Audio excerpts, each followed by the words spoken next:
racing at Hollywoodbets Kenilworth the 26th of November, and LUCINDA joined us for perfectly placed. Lou, fair runners on the day. Race 3, start off with 2.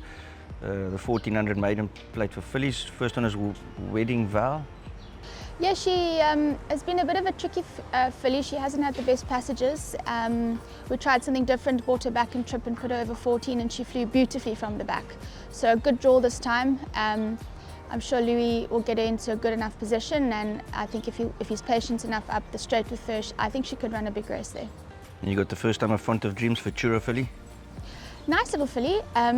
She's taken a bit of a while to come to hand, but the penny certainly dropped with her. I expect to see her running on nicely at the end. Race 4 is the maiden plate over 1400, and you've got one in there, Blizzard Boy. Third run after gelding, going the 14 for the first time. Yeah, definitely a horse looking for the mile.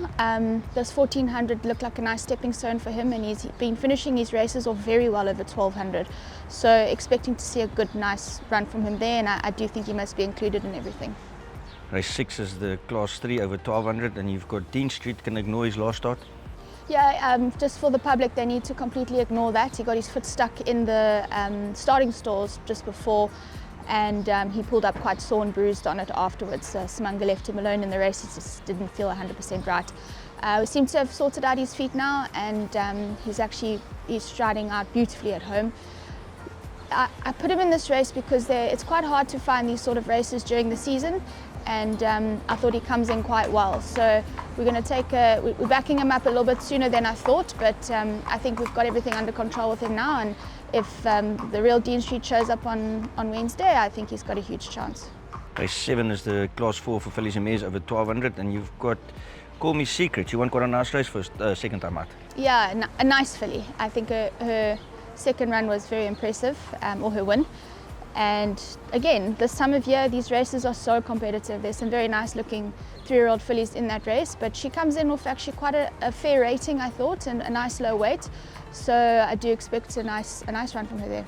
The end of the day in the last race, race 10, the 1400 maiden plate for fillies and mares. You've got the first time, and not drawn ideally, Burning Desire. She came in quite late. She was a very late maturer, but the penny's definitely dropped with her now. I think first time out for 14, drawn 11 is a very tough ask first time out, but we're going to drop her in and hope that she runs on really smartly. She's got a lot of class about her though, and I do think that she's a filly for the future, but yeah, it's a little bit tricky to ask her first time out from there. Quite like the comment about a lot of class with her. Lou, thanks very much. Thank you.